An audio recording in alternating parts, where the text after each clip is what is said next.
Les vamos a hablar de esas técnicas quirúrgicas para solucionar el problema de la obesidad mórbida. Para ello estamos pues con un especialista en cirugía general y digestivo del Hospital Recoletas, Óscar Vidal. Muy buenas noches. Hola, buenas noches. ¿Qué tal? Bien. Lo primero, Óscar, ¿a qué nos referimos cuando una persona tiene obesidad mórbida? Bueno, el grado de medir el peso, la obesidad en una persona se calcula en función del índice de masa corporal. Se calcula en función del peso y de la altura del individuo. El peso normal, para considerar una persona normal, es aquel que tiene un IMC, un índice de masa corporal, entre 18 y 25. Cuando hablamos de 25 a 30, estamos hablando de sobrepeso. De 30 a 35 hablamos de obesidad grado 1, 35-40 grado 2, y por encima de 40 de IMC hablamos de obesidad mórbida. Ahí es cuando estaría ya, a partir del 35 está indicadas ahí una serie de patologías asociadas, muy comunes con la obesidad, la diabetes, la hipertensión, la apnea obstructiva, etcétera, y por encima de 40, incluso si no hay ninguna patología asociada, hablamos de obesidad mórbida y es cuando está indicada la cirugía, el tratamiento quirúrgico. ¿Y habéis notado un aumento al cabo de los años con este problema? En cuanto a la obesidad, bueno, reflejado con datos recientes no hay, pero vamos, desde luego, por ejemplo, en Estados Unidos se está viendo de manifiesto que va más el problema de la obesidad. Hay estadísticas publicadas por la Asociación Española de Cirugía, donde hablan de que es un problema que va en incremento. Se calcula que más o menos en torno al 40% de la población adulta tiene sobrepeso y un 14%, 15% son obesos. De ahí un porcentaje, en torno al 5% suelen ser obesos mórbidos. Es muy alto, claro.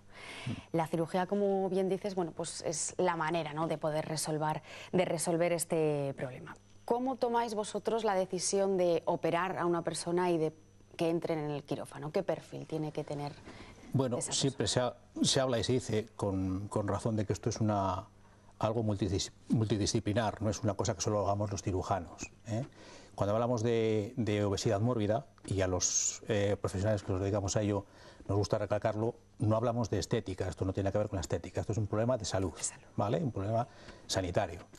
Por tanto, cuando vemos que un paciente que viene a la consulta nuestra generalmente viene derivado del endocrino, y si no nosotros le derivamos al endocrino, tiene que reunir una serie de requisitos o de criterios. Primero, está indicado que la cirugía es válida en él para solucionarse el problema, pero antes de proceder a la cirugía hay que hacer una serie de estudios preparatorios muy completos. Obviamente tiene que verlo el endocrino, que es fundamental, tanto previo como sobre todo en el posoperatorio, en el seguimiento a largo plazo.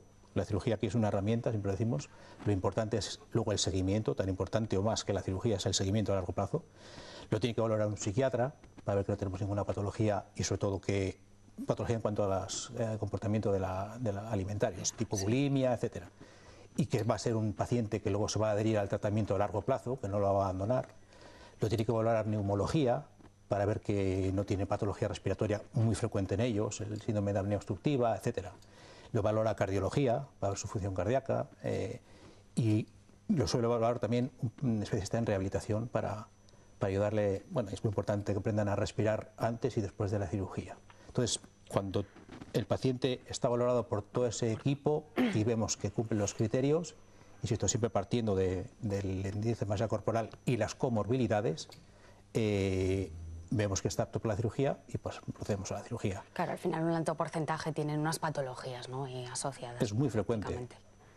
Como el 80% de los obesos o son o acaban siendo diabéticos.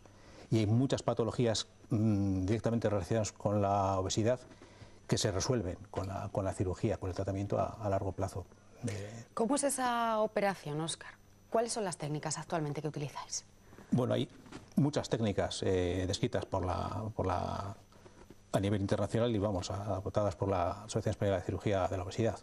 Las más frecuentes, básicamente por resumirlas, hay dos tipos de técnicas. Unas que se llaman restrictivas, que lo que hacen es, para que me entiendas, hacer el estómago más pequeño, hacer que el estómago sea más pequeño, con lo cual la persona come poca cantidad, se llena y ya queda saciado y pierde apetito.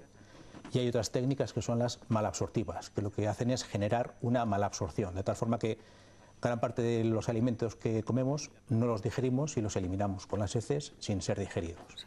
Entonces, en función del tipo de paciente, elegimos la técnica que creemos que es más apropiada. Normalmente la que más se hace, porque a largo plazo es la que más efectos duraderos tiene tanto en la pérdida de peso como en la solución de todas esas enfermedades asociadas, es una mezcla de las dos. Hacemos una pequeña restricción en el estómago y luego hacemos también una malabsorción para que, insisto, gran parte de los alimentos no se absorban. Una técnica que ha evolucionado, ¿no?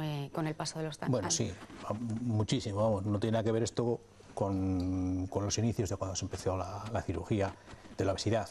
Aquí estamos hablando que se empezó la cirugía de la obesidad por allá por los finales de los 90, que le empezó el primer espada aquí fue el doctor Salvador Rodríguez Serrano, que fue el que peleó por traerla y por instaurarla.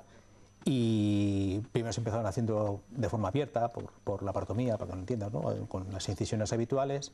Y luego hubo un cambio importantísimo que fue el introducir la laparoscopia, el hacer las cirugías por laparoscopia. Eso para el paciente no tiene ni punto de comparación. El postoperatorio es mucho más llevadero, se disminuye el riesgo de ventraciones, de complicaciones de la cirugía, etcétera.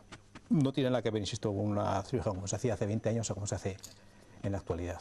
Con esa cirugía, ¿qué peso pierde el paciente? Cuando hablamos de sobrepeso, que es calculando el peso ideal de un paciente, ¿no? Pues el sobrepeso sería lo que tiene de más. Sí. Si una persona pesa, por ejemplo, 80 kilos y su peso ideal son 80 kilos y pesa 120, pues tiene 40 kilos de sobrepeso, para entenderlo, ¿no? Pues lo normal es que con las técnicas de cirugía consideramos que es efectiva y tiene éxito si se pierde más del 70% del sobrepeso. Para que sea efectiva y consideramos que ha sido de éxito, tiene que perder más del 70% del sobrepeso que tiene. Algunos pacientes llegan a perder el 100% del sobrepeso y incluso más, vamos. Claro, lo importante que comentabas no solo es la cirugía, sino el seguimiento, ¿no? Que hay que hacer luego. No, eso hay que recalcarlo, porque no, es decir, paso por no se puede vender el claro. tema de que la gente viene, se opera y es como he hecho la ya dieta está, ¿no? de la manzana, la dieta de esto y ahora voy, me opero y ya solucionado. Es un craso error y hay que incidir en ello. O sea, tan importante o más que la cirugía es el seguimiento a largo plazo. Repito, con las técnicas que hacemos se genera una malabsorción de alimentos y de otra serie de principios muy importantes, como son las vitaminas, oligoelementos, etcétera. Si el paciente no hace un seguimiento a largo plazo y deja de tomar esos, porque luego tienen que estar durante un tiempo, muchas veces de por vida, con suplementos alimenticios, grasas, proteínas, vitaminas, etcétera, ¿no? Tienen que tener esos suplementos para no quedar deficitarios en ellos de vitaminas. Entonces, si el paciente pasan los 2 años, ve que ha adelgazado, dice ya tengo todo resuelto y no vuelve al seguimiento, puede generar patologías después por esos déficits muy importantes. Aparte de ese mantenimiento nutricional, ¿no?, que tiene que llevar el paciente, ¿cuándo se le puede después operar de toda esa piel, ¿no?, que sobra? Normalmente cuando pensamos que el paciente ha perdido todo el peso que puede perder, que se ha estabilizado en el peso, ¿no? Suelen ser normalmente en torno a los 2 años más o menos cuando vemos que un paciente se ha estabilizado. Pierden mucho peso y están muy contentos en los primeros 6 meses, porque se pierde peso de forma muy llamativa.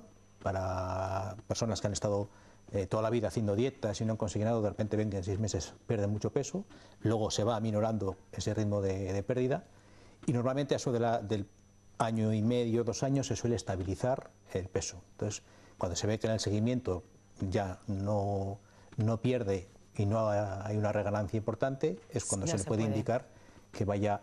Esto lo hacen los compañeros de cirugía plástica y cirugía estética, vamos. Pues hemos comprobado los beneficios, ¿no?, claros de esa cirugía e incluso de erradicar totalmente patologías, ¿no?, que llevan asociadas a esa obesidad mórbida. Óscar, muchísimas gracias por habernos acompañado. Un placer.